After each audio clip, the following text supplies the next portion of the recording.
Page 4. I go for refuge and am enlightened to the Buddha, the Dhamma, the Sangha.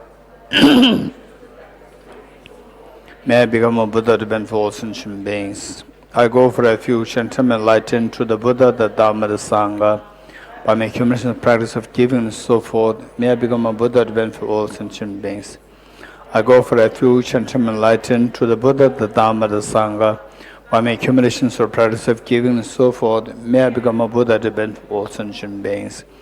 Sangye Joda Zoge Jonamda Chanjo Padu Dane Gyapsuch Nage Jinso Gebe Sonamge Jola Penjire Sangye Jubaraisho Sangye Joda Zoge Jonamda Chanjo Padu Dane Gyapsuch Nage Jinso Gebe Sonamge Jola Penjire Sangye Jubaraisho Sangye Joda Zoge Jonamlo Chanjo Bado Dane Gyapsuche Nage Jinso Gebe Sonamge Jola Penjire Sangye Jubaraisho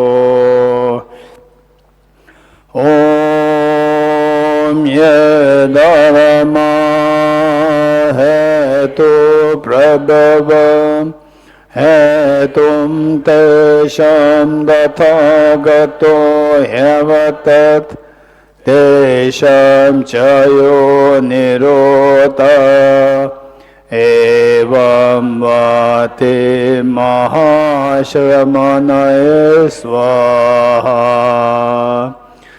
Om Hetu Prabhavam Hetum Tesham Dathagato Hevatat Tesham Chayo Nirodha Evam Vate Mahashramanaya Swaha Om Ye Dharma Hetu Prabhavam Hetum Tesham Dathagato Hevatat Tesham Chayo Nirodha Evam Yote Mahashramanaya Swaha. All phenomena arise from causes. The causes are taught by the Tathagata. The cessation causes as well as taught by the great seer.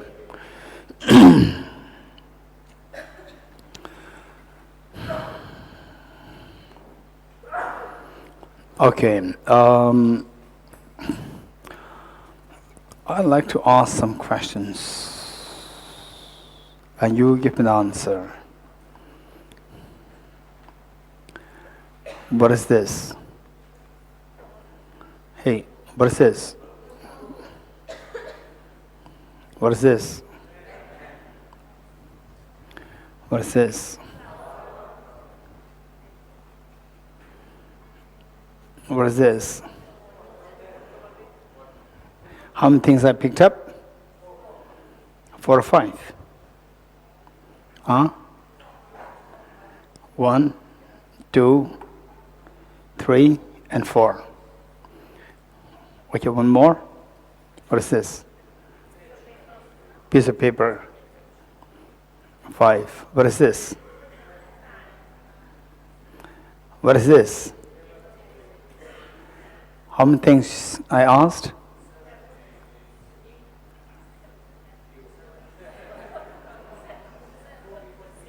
One, 2, 3, 4, 5, 6, 7.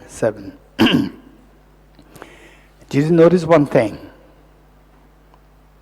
That all the answers that you gave, they fall under category positive, non-affirming, or affirming negative. All positive. You getting it? You gave all the answers. For example, if I ask, what is this? You could have easily said non-chocolate. You said pen. If you say non-chocolate, it becomes absence of objective existence. You could have said it. This is none of them negative. But you gave the answer all positive phenomena. Our mind, our mind is so addicted to seeing things primarily in a positive, as positive phenomena.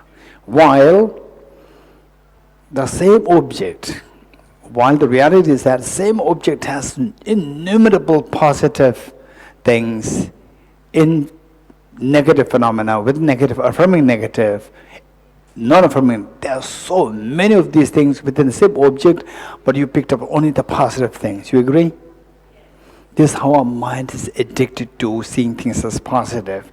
Our mind is not really used to seeing things as negative phenomena. Negative here doesn't mean non-virtuous, doesn't mean unwholesome. So with respect to wholesome or unwholesome, it is neutral. There's positive and negative. So our mind is so used to seeing this as a positive phenomena. This is where we're going wrong. Now, do you agree with me that with this bunch of atoms is also correct? Right? Okay, Nastia, where did you go? Okay. So the say, all of you said that both are right. Both are right. Saying it's a flower, it's a bunch of atoms. Both are right. You said it. But when you say, what is this? You said flower. You didn't say bunch of atoms. You didn't say absence of objective existence, absence of permanence. You didn't say that. You're getting it? So now, if you look at this, the reality is that it is so many realities that it is impermanent. Correct, not correct? That it is empty of objective existence. Correct, not correct? That it is non-flower. Correct, not correct? Is it non-flower? Is or non-flower? Sunam Phamala. Non-flower? Which is non-flower? Non-flower. This flower is not non-flower. Non-flower. Very good. So there are how many such characteristics are there on this object? Leon. Innumerable such aspects are there with the same object. How many agree with me? Raise hands. So all these innumerable things that we describe on the object, these are not different isolates of the same object. You getting it?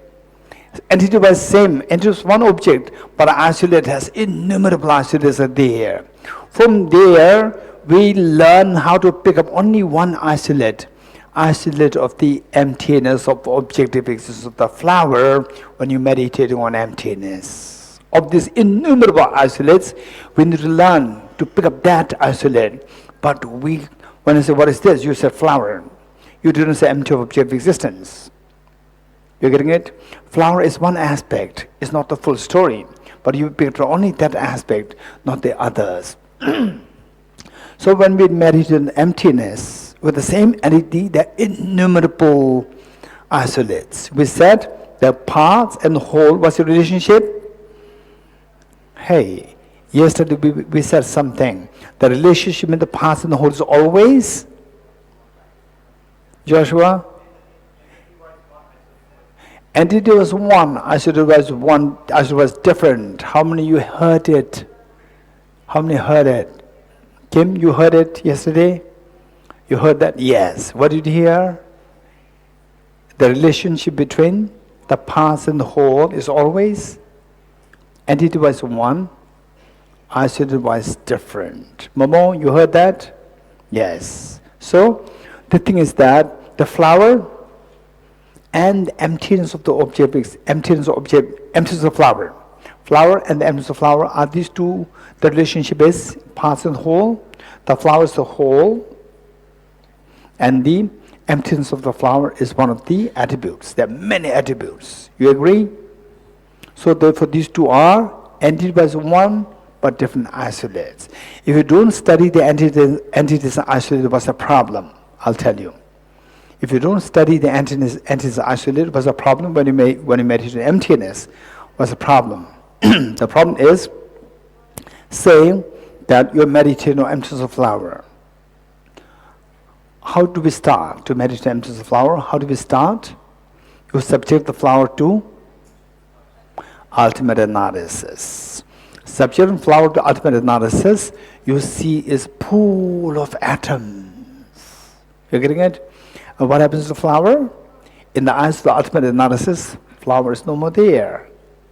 Flower is no more there. You agree? Good. Now, many people think that I'm meditating on the emptiness of flower just by sitting there in the pool of atoms. No flower, but the atoms are there. Stay there. They think that they're meditating on the emptiness of flower. Pool of atoms, positive or negative? Positive phenomenon is not emptiness. Pool of atoms is not emptiness because it is a positive phenomenon. It is a positive phenomenon. You're getting it? So emptiness should necessarily be non-affirming negative. Negative and precisely non-affirming negative. Even if you think that you're meditating on emptiness, you're not meditating on emptiness. This is a problem. Now, say that you think, okay, in the pool of atoms, where's the flower? Flower is not there. Objectively, the flower is empty. You getting it? Objectively, the flower is empty. When you meditate, when you think like this, you get the emptiness of the flower. Briefly, you are able to pick up the isolate of the emptiness of the flower, and very quickly the mind will switch to the atoms. You getting it? Atom. And then you think, if you don't know, if you have never learned about the positive and negative phenomena, you cannot distinguish between absence of the objective existence of flower and the atoms of the flower. You cannot distinguish the two. You see these two things as same. And then you just about, okay, flower is not there. Objectively the flower is not there, but the atoms are there. You just keep staying in this the atoms. Then, but is there flower? No flower. What is there? Atoms. You keep staring at the atoms. And you think that you're meditating on the emptiness of the atoms. You are not meditating on the emptiness of atoms. Because with the same flower, there are so many isolates. Isolate of the atoms. Isolate of the absence of flower, absence of object of flower. Isolates of absence of permanence. There are so many isolates of these. Your mind is so addicted to seeing positive phenomena. You're getting it? And the atoms are positive, negative. Positive. Your mind is so addicted to seeing something positive. So your mind can easily slide into seeing the atoms where there's no flower. But the atoms are there. And you think that you're meditating emptiness. And you spend years and years in the Himalayas. You're getting it? And you think that you're meditating emptiness. You are not meditating emptiness. So therefore, without understanding this concept and this isolate, you should be able to pick up the right isolate. You should be able to pick up the right isolate from the entities. There are millions of isolates with the same object, with the same entity. There are millions of isolates. From there, you have to pick up the right isolate. The isolate of the emptiness of the objective existence of the flower. That should be picked up, remaining you leave. You getting it? If you don't do that, and then how do I know that I got the right isolate of the emptiness of objective existence? Okay, when you see the atoms, goosebumps will not come in your body. Ever. You get it? It's very subtle, but goosebumps will not come in your body. But when you pick up the isolate, the absence of the objective of the flower, instant goosebumps will come in the body. Your body will react very differently. You getting it? So this is so important. And yet, our mind is so addicted to seeing positive, isolate of the positive phenomena. We're not really trained. We're not really trained to see the isolate of the non-affirming negative. So therefore, even though you where's the emptiness of the objective of the flower? Objectively there's no flower. You get a glimpse. Very briefly, there can be like goosebumps in the body. Instantly, your mind will slide into seeing the atoms. Yes, Chelsea. She was not listening the last 2 minutes. Her hand was like this, not listening to me. She didn't hear what I was saying. So unless I give her the chance, she will not listen to me.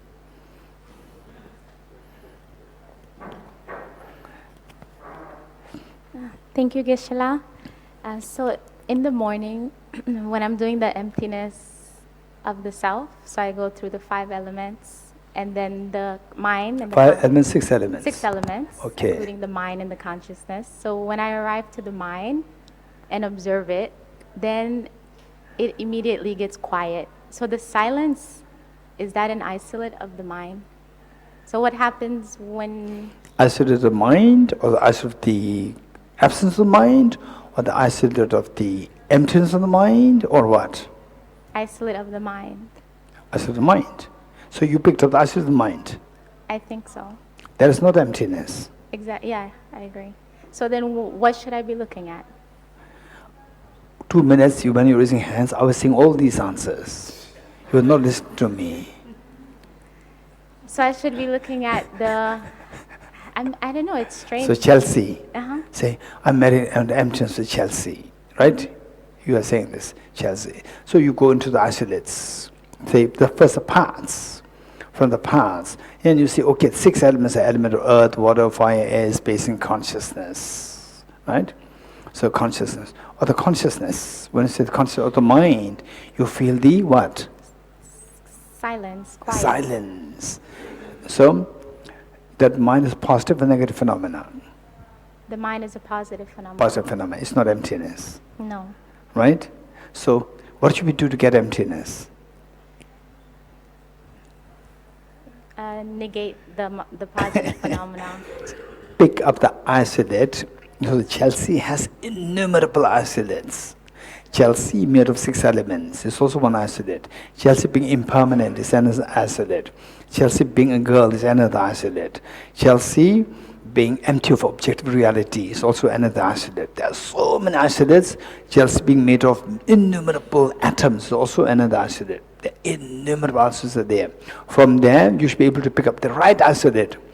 Isolate of the emptiness of objective existence of Chelsea. That isolate you have to pick up from the millions of isolates that exist with Chelsea, one entity. From there, from one entity, different isolates are there. From there, you should be able to pick up the right isolate. And if you're able to, how do you know that you're able to pick up the right isolate of the emptiness of objective existence of Chelsea? How do you know that? It's a negative phenomenon. Huh? Non-affirming negative phenomenon. How do you know that you got non-affirming negative? Your body will have goosebumps. Did you hear that? Huh? Do you hear? Not, you didn't hear this. Are you sure? Okay, good, I'm glad. Okay, so the thing is that the moment your mind, from the emptiness of objective existence of the flower, the moment your mind slips into seeing the atoms, instantly the goosebumps will disappear. Even the tinge of the fear that you felt earlier, even that will disappear. Sometimes you say cold waves, body chills, cold waves. Instantly they will stop the moment you see the positive phenomena. You're getting it? Yes. Gabor.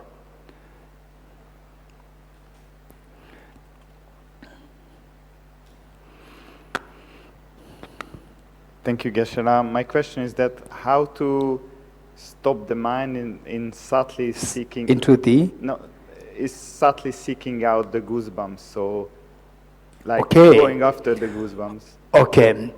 If you look for the... Oh, now when will the goosebumps comes? Is a positive negative phenomena? When will the goosebumps come? Positive negative phenomena? Positive. The moment your mind expects goosebumps, it slips into positive phenomena. Goosebumps will stop. You're right? There's a Tibetan story where if you expect something, you will not get. That's a Tibetan story. Say, is a very famous story, is the Rongutu Dorji. Rongutu Dorji means there's a corpse. There's a corpse in the form of like the corpse, like a zombie. And that zombie, what there's of 1,000 zombies, there's one particular zombie known as Ngurup Dorji. Ngurup Dorji meaning who, if you're able to catch him, you get all the spiritual feats. And if you ask, who is Rongodu Dorji? The Rongodu Dorji will say, I'm not. He'll run away from you. He'll come to you only when you're not looking for him, he'll come to you. When you're looking for him, he'll run away. So when will I have the goosebumps? The goosebumps will run away from you. You're getting it? This finally goosebumps is nothing. Experience emptiness is precious. You're getting it? And if you expect goosebumps coming in the body while meditating emptiness, you will never get emptiness. Jimela, yes.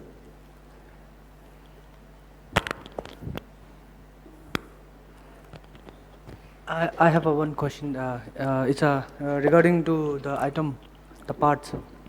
So scientifically, like we discovered till quarks, right? The smallest particle. So quarks also like included three, up, down, and strange. So with Buddhism saying like Buddha know everything, right, Geshe? But scientists stuck the quarks, right? So I'm just asking you, in the quarks like up, down, and strange, within the up there's some more particles or infinite, like or there's just enough, this is over. Okay. So why not like Buddha? Okay, good question. Good question, because you brought it up. I'll explain this here. Okay, otherwise we have many materials left to cover. Questions which are directly related, you feel free to bring them here. Otherwise, otherwise I have many materials to cover. Keep this in mind, we have only another 4 or 5 days, and tomorrow, no chance. How many days then? Tomorrow is 6, 7, 8, 9, only 3 days left. You getting it? So the best is hold your questions, bring the question session, and if possible, write them down. If you have really very serious questions and you are not happy that your group discussion gave the answer, if the answers you are not happy with that, write them and bring them on my table. You getting it? Okay, because we have less time. Now, what I'm saying is that the benefit of studying the entities and isolates is that you can tease apart. You can tease apart the different isolates. If you don't know the entities isolate, you see the emptiness of the flower. And then how? You learn a little bit of steps. Okay, then flower disappears. Yes, flower disappears, and instantly our habitual tendencies will bring the atoms back to your mind. For example, who's that? 6 elements. Yes. What Chelsea said? Emptiness of yourself, your mind will instantly go into the 6 elements. 6 elements is positive and negative phenomena. It's a positive phenomena. You'll get stuck there. And within the 6 elements, on that level, there is no self. The self disappears. But you are not picking up the isolate of the absence of the objective self. You are picking up the isolate of the 6 elements of the self. So this skill to tease apart the isolates, you will never learn if you are not introduced to the concept of entities and isolates. This is so precious. You're getting it? Then on top of that, positive and negative phenomena. For example, same absence of objective existence, Chelsea. Is it a positive and negative phenomena? Negative phenomena. The 6 elements of Chelsea, positive, negative phenomena. Positive. So one is positive, one is negative. These two entity isolated was different. You're getting it? These two isolated was different. So because these two isolated difference, you have to pick up only the absence of the objective existence of the Chelsea. That part should be picked up. Whereas, if you're not into this, atoms, there's no Chelsea there. You will just mixed up. Okay, this is the benefit of studying this. Okay, so now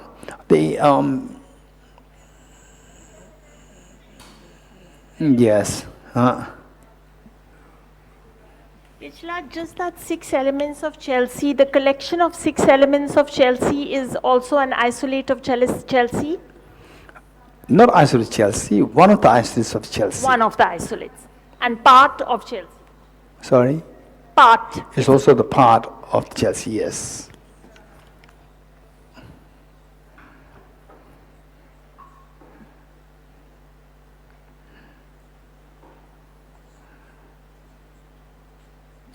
Okay.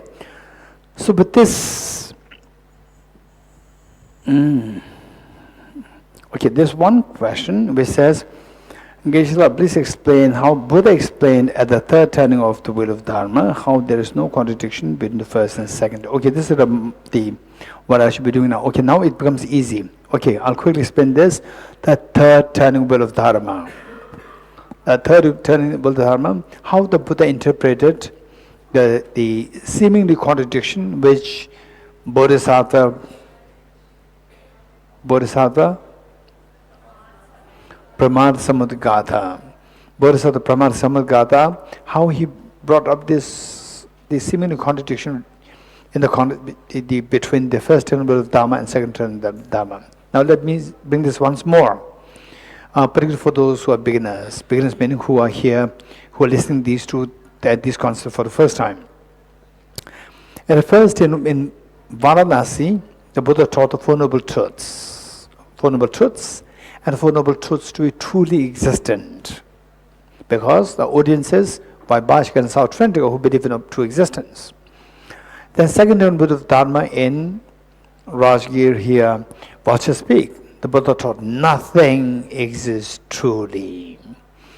Then in Vaishali, the Buddha presided over the congregation of many bodhisattvas, high-level bodhisattvas, and monks, nuns, lay devotees. From them, there were particularly 10 bodhisattvas who reached the 10 bhumi, like Arabalokiteshvara, Manjushri, Vajrapani, and Maitreya, and so forth, Arya Samadhipatra. And then one of them is Bodhisattva Pramad Samadgata. So he stood up and asked the Buddha, that the Tathagata, the Buddha, in Varanasi, during the first turn of Dharma, you taught that the Four Noble Truths exist truly. In the second turn of Dharma, in Rajgir, the Tathagata, the Buddha, taught nothing exists truly. And if you leave these two teachings on the surface, or the face value, these two are very contradictory. And the Tathagata, being the omniscient one, the one who knows everything, there must not be confused. There is no confusion in the Tathagata. So there must be a reason why these two seemingly contradictory teachings were taught. Then the Buddha acknowledged that. You are right. At the first turn of Dharma, I did say that the Four Noble Truths exist truly. In the second turn of Dharma, I did say that nothing exists truly. And why I said it is because of the following reasons. Then the Buddha explained the reason. And the reason, to know the reason, okay, let us be a little attentive. That first we need to classify anything that comes to your mind, be it existent or non-existent. We classify everything that comes to your mind, be it existent or non-existent, into several categories. Let's say that first let me classify them, and you just see if you agree with me. If you don't agree with me, resent, interrupt me. You getting it? If you don't agree with me, interrupt me. If you agree, no need to interrupt. Okay, whatever comes to your mind, be it existent, non-existent, can be classified into two. Existent phenomena, existence, and what is non-existent. You agree? Okay. Now, keep in mind, particularly keep in mind those points which I don't classify any further. So what I said, existence and non-existence, two. And non-existence, I'm not going to classify any further. Those which I do not classify any further, remember them. Existence and non-existence. And existence, again, classified into two. Permanent and impermanent. Permanent, again, I classify into two. Okay, don't be scared with too many classifications. I promise I'll not classify more from this. Right? Well, let me do it once more. Anything that comes to your mind, be it positive, be it existent or non-existent, can be classified into two groups. Group of existence and group of non-existence. You agree? Good. Now what is existent? Again, I'm going to classify into two. permanent and impermanent. You agree? Good. What is permanent? I'm going to classify it two. Ultimate reality and permanent phenomena other than ultimate reality. Full stop. Okay, tell me, in this, the taxonomy of what comes to your mind, tell me, what are the things which I do not classify any further? Reasons? What are the things which I do not classify any further? Okay, this is samsara. Geshe, non-existent. Okay, louder. Non-existent phenomena. And you just see if you agree with this is samsara. And Non-existent. And impermanent. What is that? What is non-existent phenomena? Okay. Non-existent. Sorry, non-existent. That would See, have this is some non-existent phenomena. This is a phenomena which is non-existent. Phenomena by the very definition existent. Don't forget it. Non-existent? And impermanent. Huh? And impermanent. Impermanent. Done. Okay, 2. Anyone else? Anyone else? Okay, Carl. Non-existence, impermanence, ultimate reality, permanence other than ultimate reality. 4. Yes. You multiply by 2. She said 2 and you multiply that by 2. You made it 4. Yes. Okay, how many agree with Carl? The sense. There are 4 things which are not further classified. 4 things. Okay. Then sometimes you agree? You agree with yourself, you agree with Carl? Okay, you don't agree with yourself. Okay, so 4, what are they? Hey, what happened? It's a so like you studied for the last 10 years. It's not even 10 days. Okay, what are the 4? Non-existence, impermanence, ultimate reality, permanent phenomena other than ultimate reality. Momo? What are the 4? Non-existence. Existent, permanent, Impermanent phenomena. impermanent, ultimate reality, Ultimate reality and permanent phenomena other than ultimate reality. Permanent phenomena other than ultimate reality. Okay. How many you got it? How many did not get it? Peter, you didn't get it. You got it. How many didn't get it? The 4. Good. Now don't forget this. The list of the 4.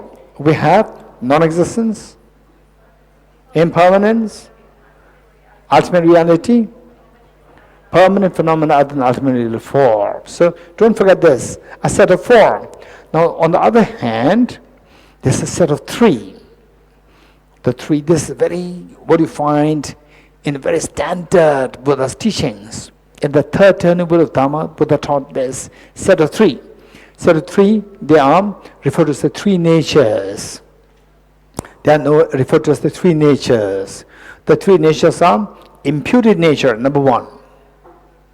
Imputed nature. Number 2, other powered nature. Imputed nature, other powered nature, and thoroughly established nature. Imputed nature, other powered nature, and thoroughly established nature. 3 natures. Okay. Now the main umbrella for both sets is the same.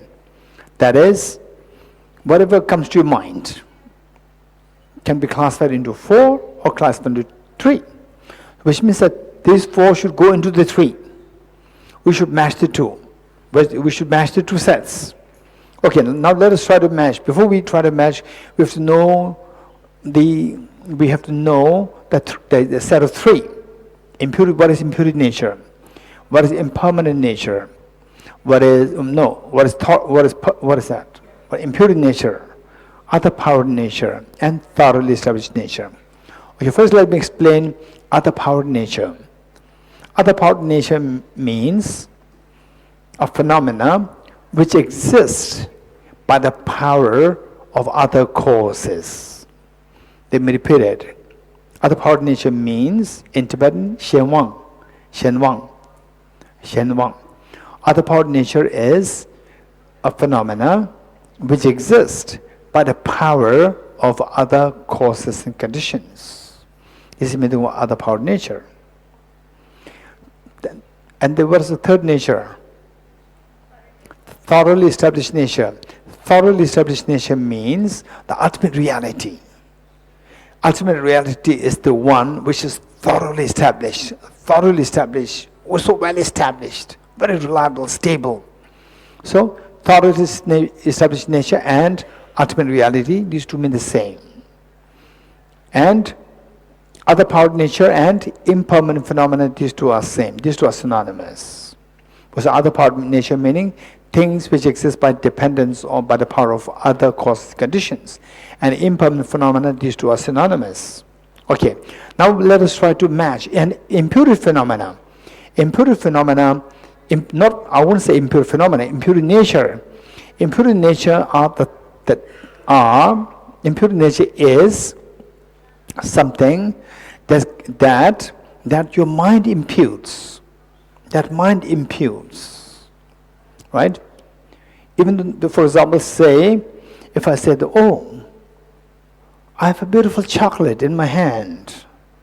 And you will say that, you will say what? Wow, you have a beautiful chocolate. No, you will say it's crazy. Your mind is cooking up stories. Your mind is imputing it. There's no chocolate there. Your mind is imputing it. So non-existence are what your mind imputes. You're getting it? Okay. Now let's say that now let us try to match. First, of the set of four. From the set of four, what is the first one? Okay, first you have to have the set of four, then set of three. Set of four, tell me what is this, Arman, set of four, what is the first one? What's second? Third? Fourth? Very good. Set of three.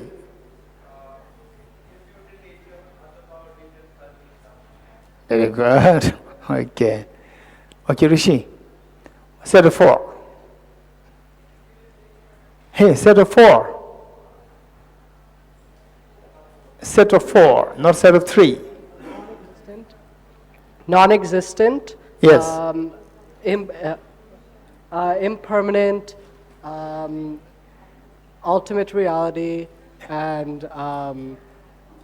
Permanent phenomena. permanent phenomena Other than ultimate reality. And set of three? imputed nature, Other powered nature. other power nature, And and thoroughly already established. nature. Very good. Okay. So now let us try to do the matching. Let's match the two. So from the set of four, what's the first one? Non-existence. Okay, keep it there for the time. What's the second? Impermanent nature. From the set of four goes into which of the set of three? Impure nature goes to which in the set of three? Other powered nature. Other powered nature. Because I said the impermanent and other powered nature, these are synonymous. So impermanent phenomena goes to the other powered nature. Of the set of four, one is gone. What is next? From the set of four? Ultimate reality. Ultimate reality goes to which in the set of four, of set of three? Thoroughly established nature. Very good. Now, from the set of four, two are gone. How many left now? Okay. Okay, the Russian speakers. How many left? The lady there?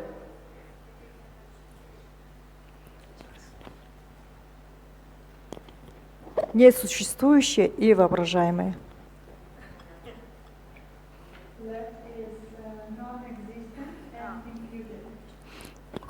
И постоянное явление, которое не относится к высшей реальности.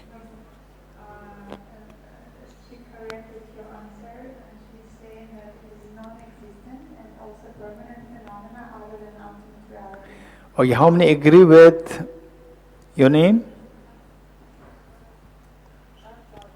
Sharkama. Okay, how many agree with Sharkama? Raise hands. What is left is non-existence and permanent phenomena other than ultimate reality. These two are left.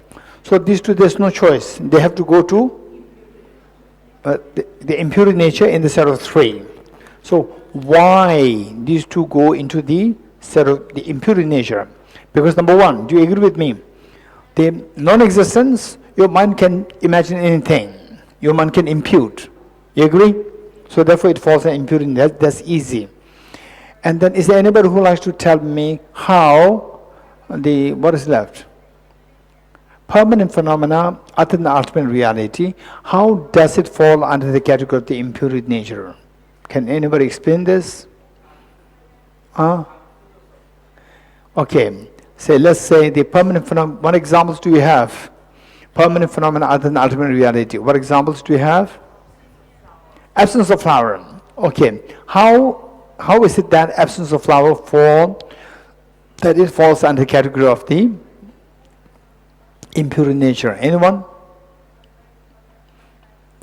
How? Can you explain it?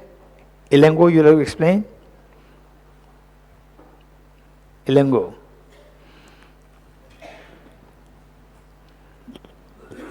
The absence of flower is apprehended by the mind. So that is why we say it is imputation of the mind. So, the flower is also apprehended by mind.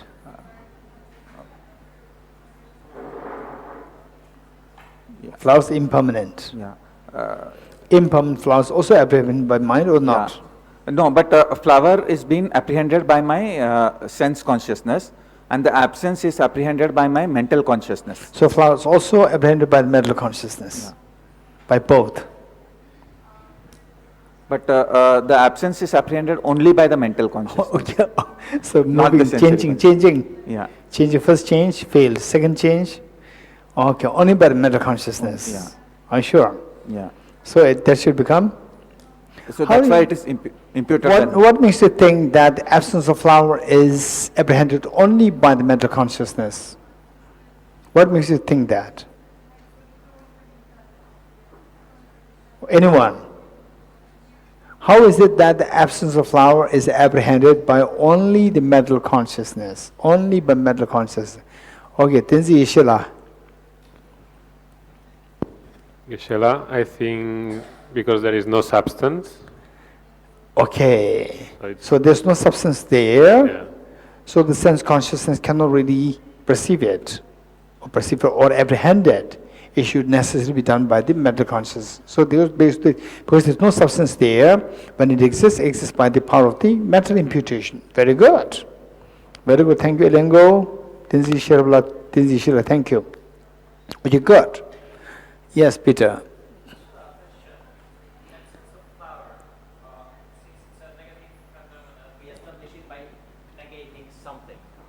Explicitly negating something. Yes. So we are negating the flower. Yes. So in that way, doesn't it rely on the concept of flower? So isn't that another, wouldn't that make it another power of nature? Because we need the flower to establish the absence of flower? Okay. Say, the flower comes to the other power of nature definition is a thing or an object that comes into being by dependence on the other causes and conditions. So it's not a thing or an object, that's why. Sorry? So it is not a thing or an object. This one thing, and also that it doesn't give the causes and conditions, they do not give rise to. They do not give rise to. It is like, let's say that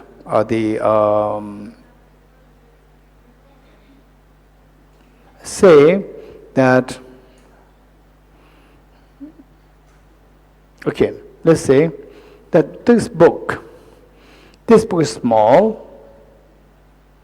When you see this book, you see this is small. But this book was not produced by this book.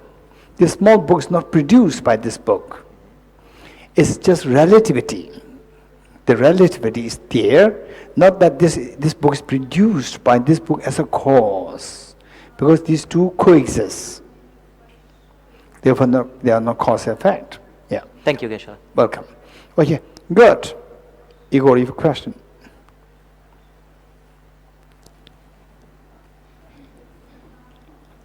Sorry, Geshe. Regarding the permanent phenomena, I'm going to bring an example that you didn't speak yet. That's the meaning generality, generic image. To my mind, it depends on the mind to be generated. But it is a permanent phenomenon, right?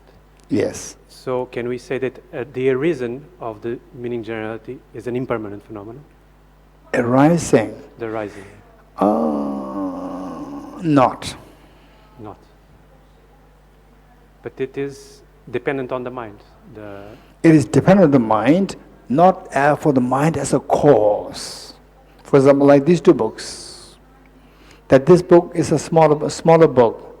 It is not causally dependent. It is dependent on this book in the relativity sense. Mm-hmm. So these two, why this is not a causal factor for this small book? Because these two coexist. Cause and effect cannot coexist. Cause and effect must be sequential, cannot coexist. Okay, now going back to the main point is, now we understood the three natures, yes? What are the three natures? What are the three natures? Impure nature, other-powered nature, and thoroughly selfish nature. Okay, of the three natures, let's say that let's say that, in the olden times, the British monarch has a real power. You agree? British monarch had a real power in the olden times. Now it's more ceremonial head. You agree? Likewise, in the various countries, for example, in India, the Prime Minister has the main power. The President is higher in a hierarchy, but is more ceremonial head. You getting it? So when we say that, okay, he is the main boss. When we say he's the main boss or she's the main boss, what is meant by ceremonial head? Huh? What is meant by ceremonial head? Head of a nation. Pamela?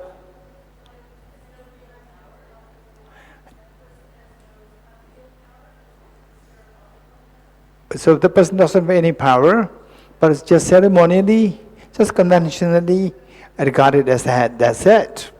Okay. So likewise, let's say that they say, okay, I'm thirsty.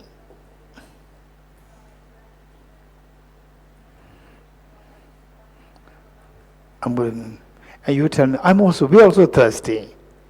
Okay, I'll give you juice. You think of apple juice. Imagine apple juice and drink it.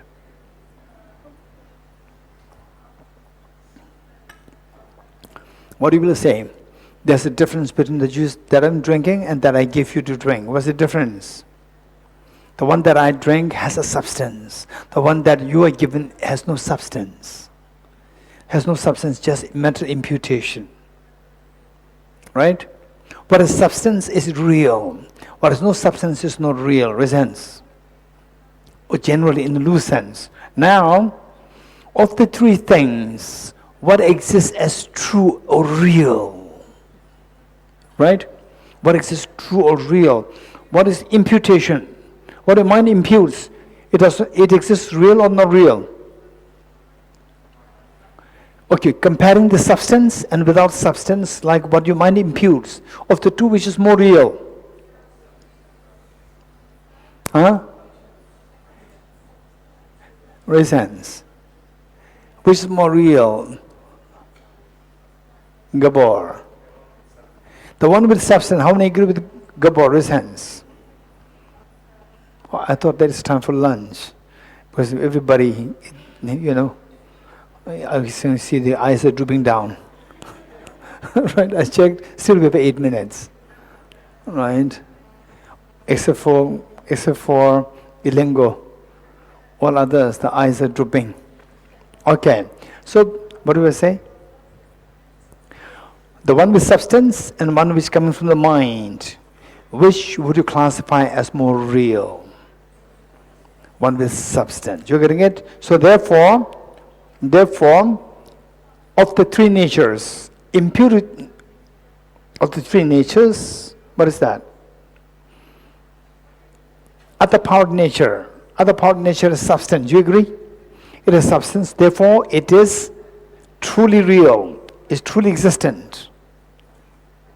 But the impurity nature is coming from your mind, it's not truly real. You agree? And thoroughly established nature, is it truly real or not truly real? Huh? Truly real, Shaheen. Why do you think it's truly real? It's ultimate reality, it's ultimate, it's final, right? For example, let's say that, there are two persons, person A and B. Person A sometimes tells truth, sometimes tells lies. And said that okay, so let's say that tomorrow they give some information. And would you trust that person? Person A who tells lies sometimes tells truth. You can double check with them. Person B always tells truth. What the person B says always is ultimate. Oh, is person B told me. Reliable. You agree? Okay. So ultimate truth is like the person B.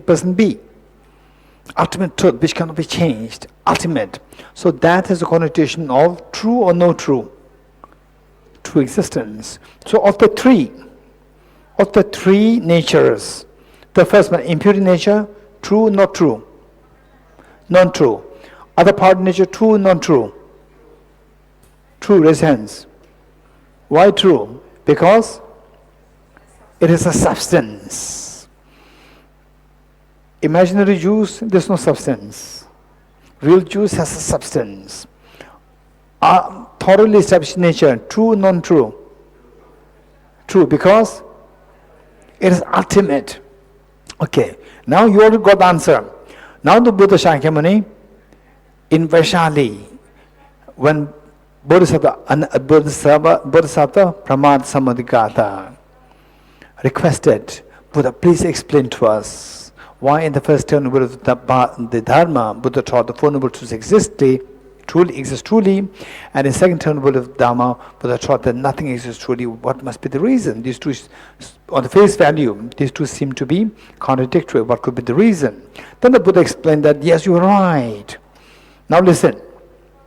In the first, and then you see if it agrees with, if it tallies with your, what do you think?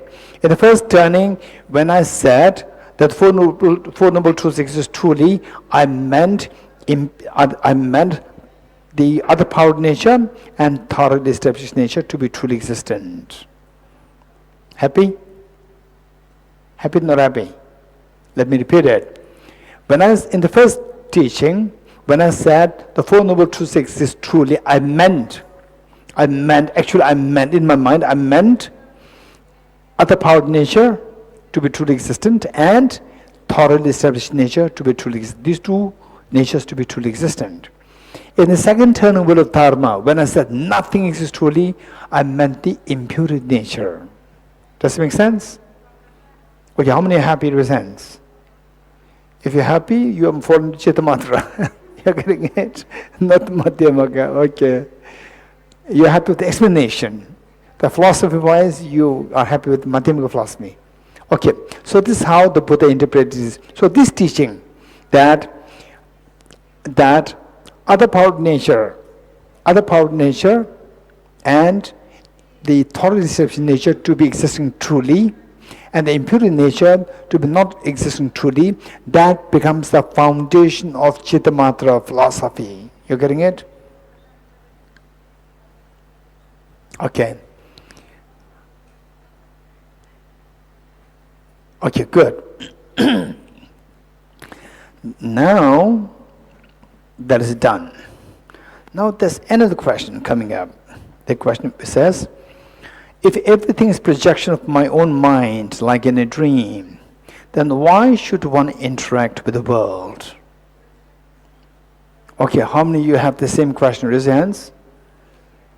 Okay, If everything is projection of one's own mind, if nothing exists objectively, if everything is projection of one's own mind, like a dream, then why should one have to interact with the outside world? They are all projection. Why should we go to interact with them?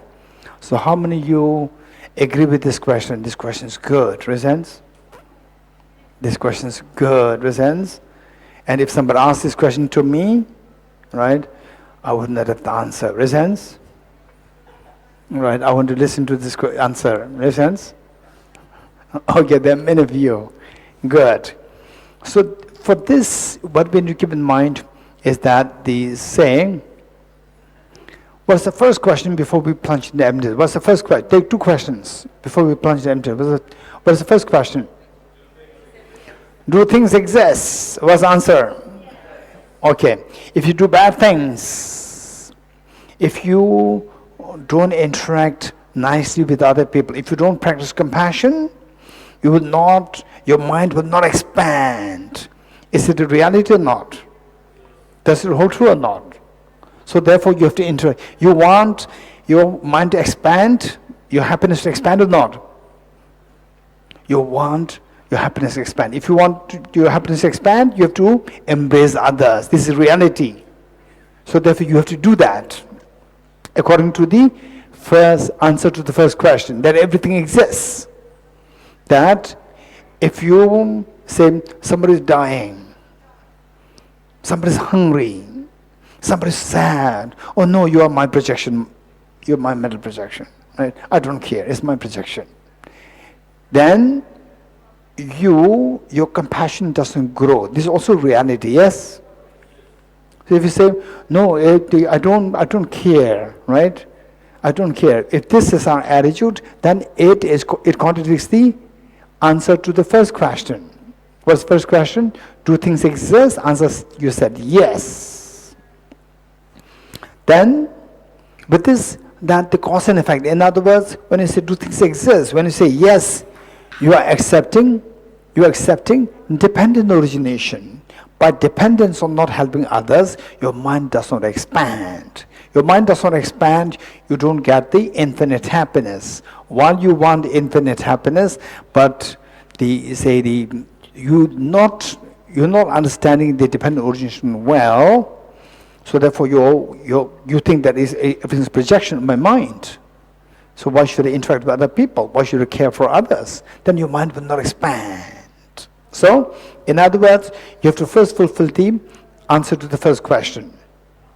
Then you fulfill the second answer to the second question. Only then you go into the emptiness to say everything is projection of my mind. So here, projection of my mind, this is correct. Projection of mind, there are two kinds. Projection of your mind. What is projected? There are two kinds. What is projected? One is pure imagination. For example, let's say that, okay, okay,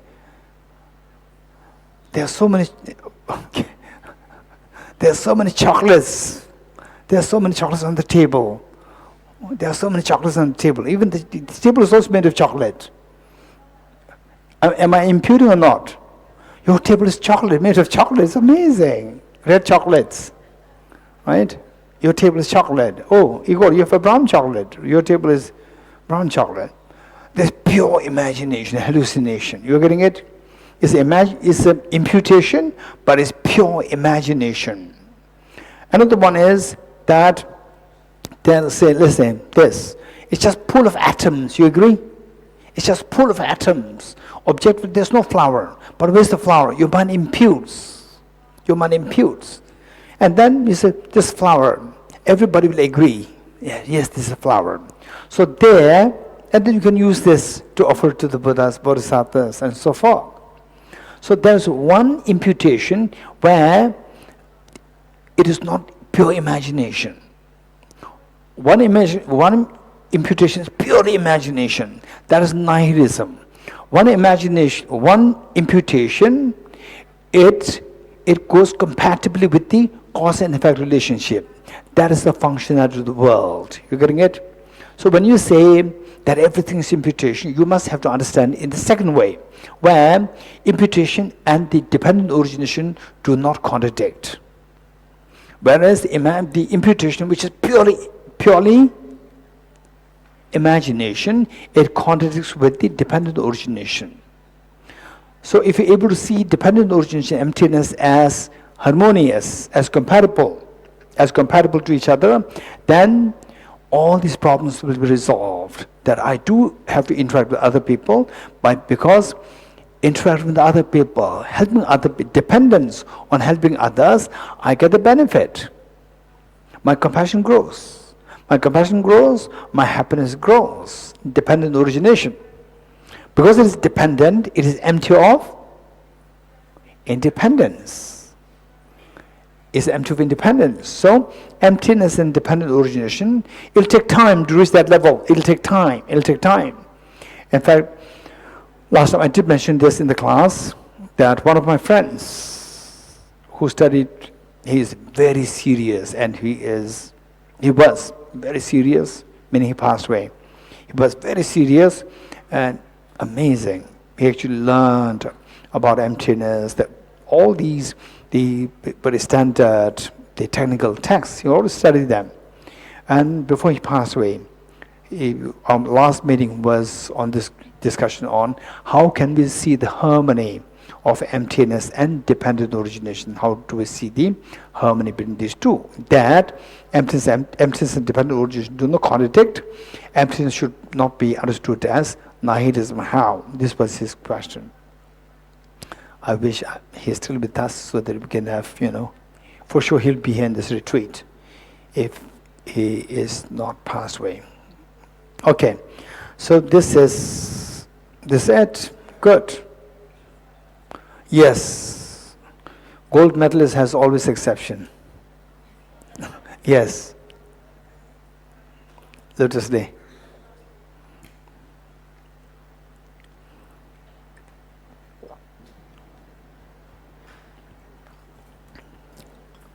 I have an unclear statement. Say it again. I have one unclear statement. Yes. Which is when we see that emptiness of independent existence of a flower, then we are explicitly negating the independent existence of a flower. Yes. And affirming dependent existence. So therefore it's a non-affirming negative phenomena. But how do you prove that it is a non-affirming negative? Because non-affirming negative says that once we explicitly negate something, it does not affirm anything. Anything else. Yeah. So it seems like it is affirming something like dependence existence. So how one proves that? Is this a gold medalist question or is from one of the earlier retreats? Just a question. Okay. If it's a question from the gold medalist, we have to resolve it. If it's a question from the earlier retreats, there's a rule. How many know the rule? How many know the rule?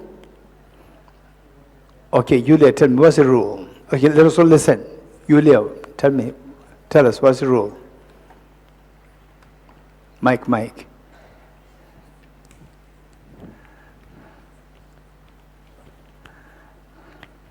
Если Geshe задает вопрос, он ожидает получить ответ Professor Roger. слушателя. Professor Roger, you have to know the rule. You have to know the rule. You have to listen. То есть нельзя задавать вопрос, это же обратно Geshe. So the rule is if Geshe asks us a question, then we cannot ask the same question to Geshe. Yes. If I ask the question, don't expect the answer from me. You getting it? So therefore, I ask our gold medalist if the question is from the gold medalist or from the earlier retreats. From the earlier retreats which I asked, don't expect the answer. Right? Okay, the question. Shall I ask the question? Hey, did you follow the question? There is a question, did you? Shall I say it again? Then don't expect the answer. The question is, maybe the question is primarily directed towards Professor Roger. The question is, emptiness is categorically identified as non-affirming negative. If yes, raise hands. It should be non-affirming negative. If that is the case, when you speak about emptiness, it is an emptiness of independent existence. When you say emptiness of independent existence, dependent existence is implied. If the dependent existence is implied, it should be affirming negative. How can emptiness be non-affirming negative? This is a question. You getting it? So now I asked. So, good. Don't expect. Okay. Okay. Last, Elaine, Leon. Geshe-la, it's more clarification about what you were saying, give an example with the flower. I was just asking myself, like, if we're going towards the object, what's the basis for our, as you said, imputation of, of the flower? So would be an answer that if we go towards the object, we find a dependent origination, and dependent origination is the emptiness. So this is like, would be an answer to what we find. To which question? What we find if we go to, what's the basis of imputation of the flower? Who said? No, I mean, did I ask this question? Yeah, no, you said about the imputed phenomena, right? Yes. That one is purely imagination. Yes. And the other is like dependent origination. Yes. So what I'm asking, like, because there should be something on the side of the object, right? Yes. To make this imputation. Like, we all agree that this is a flower. And asking, is this, like, which needs to be there to, like, be like a basis for our imputation of a flower, is this, like, dependent origination? The atoms. Altogether, Yeah. Yes, it's dependent origination. Thank you. Yeah, I mean, this is like, it's like we don't explain what is it because it's dependently originated. I'm asking like this. Yeah.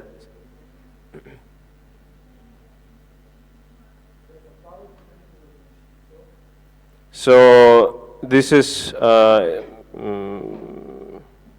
why we can say that this is a flower. Yeah.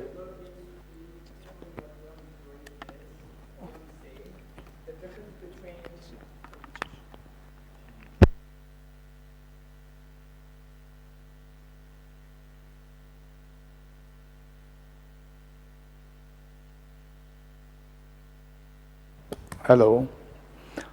What Leon is saying is the difference between the two kinds of imputation. One imputation which is purely imagination, and the other the imputation which involves dependent origination. So the flower falls in the category of the dependent origination. Answer is yes. So? So this is the reason why we can say that this is a flower, it won't be... Okay. That's 100% correct. So this, since that it involves, although it's imputation, still it makes sense as a flower on the basis of understanding of dependent origination. Therefore, it's not purely imagination. So, what Leon said is perfectly correct. With what is imputed, what is imputation? There are two kinds. One is nihilism, and one is the middle way imputation and the nihilistic imputation. Nihilistic imputation which is pure imagination, where the cause and effect is not followed. For example, like what? We think of no study, we don't study, and imagine that we pass the exam, right? You agree? Some people are there who always have the gadgets. Facebook, Instagram, hours and hours, and they expect to pass the exam and get good jobs. This is, you disregard the cause and effect. So this is just pure imagination, that I don't study and I pass. This is pure imagination. Whereas, we say the one imputation where it's a middle way imputation.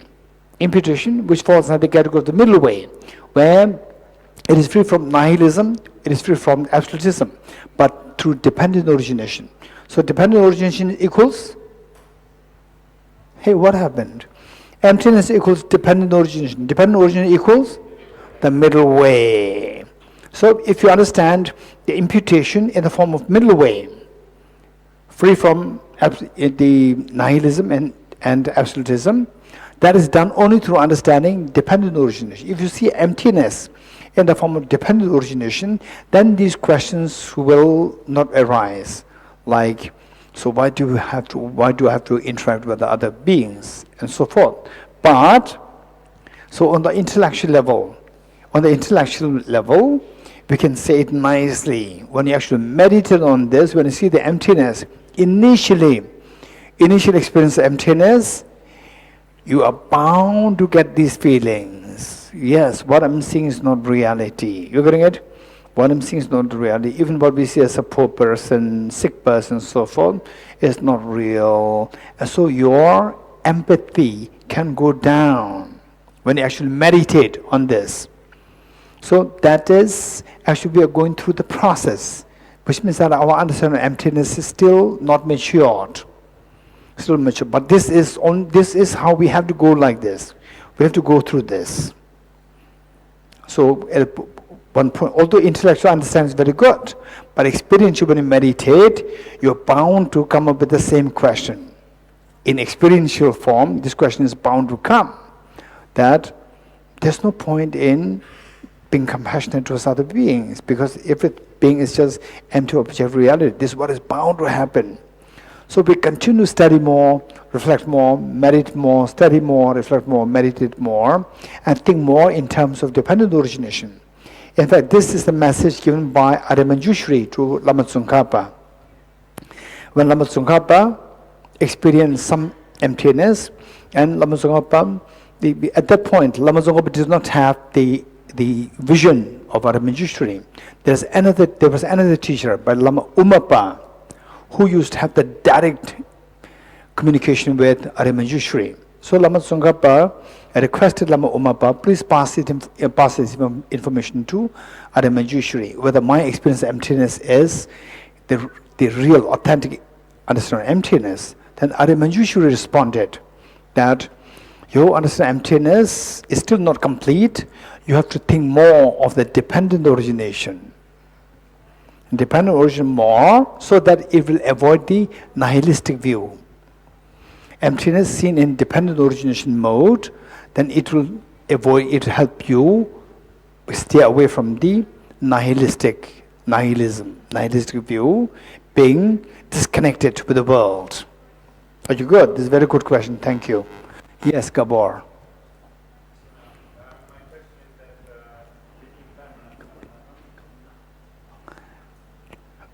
So my question is with the impermanent phenomenon, how do we actually establish entity-wise sameness? So for example, this pen and this pen is entity-wise same.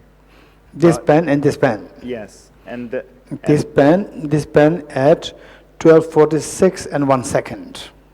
And this pen 12:46 and 2 seconds. Yes, so these two are entity-wise different. Okay, so this first moment and second moment. Exactly. So that these two are different entities. Yes. So this is my question: that can we even establish entity-wise sameness on impermanent phenomena? Because the subtle impermanence is always changing the object, so we cannot point to the same this object. Pen at 12:47 1 second, and this pen at I have only one pen. Okay, this pen at 12:47 1 second, and this pen at 12:47 1 second. These two are entity-wise one. But I cannot. It's impermanent phenomena. But I cannot point to the same object when I'm going towards the object. So my it's not necessary that it is not necessary that say, you point, Gabo point this, I point this. This is the pen that you point to and that I point to. These two are one entity. But isn't the same subject doing the analysis of entity-wise sameness? Is the entity-wise same? What's the problem? That when I... But the two moments, yes. two moments, entity-wise different. But what you are saying, you're going beyond this. You're trying to say that all impermanent phenomena, can there be entity-wise one? Any impermanent phenomena, can there be entity-wise? This is your question. Yes. So I said, this pen is entity-wise one, because this pen that you pointed, this pen that I pointed is entity-wise one. But then it only exists in theory, right? So in practice, I cannot establish the entity-wise sameness because it's always two moments. It's never one moment. Does this pen exist or not? It does. It does exist. The first moment, does it exist or not? It does. The first moment that you see, first moment that I see, are these two same pen or different pens? Entity-wise. Same. So this entity-wise one. What's the problem? If I'm alone and doing the same analysis, I cannot. Don't worry, some demons are looking at it. Right? Okay. So, okay, this question, very serious question by Lotus Lay is a very serious question. Emptiness, if it is non-affirming negative, when you realize emptiness, it realizes the emptiness of independent existence. When you realize the empty of independent existence, dependent existence should be implied. If it's implied, it becomes affirming negative. It is not non-affirming negative. This is a very serious question. You must think about it. Okay.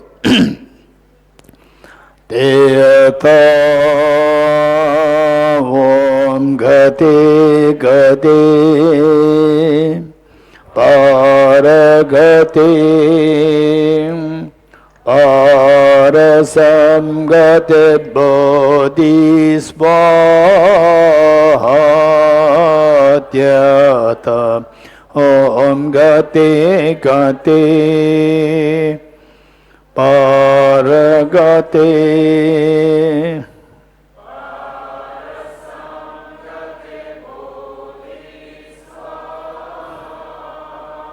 Atyata Om Gati Bhaji Paragate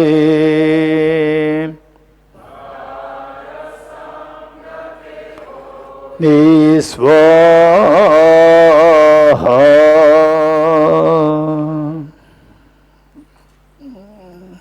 Three processions together.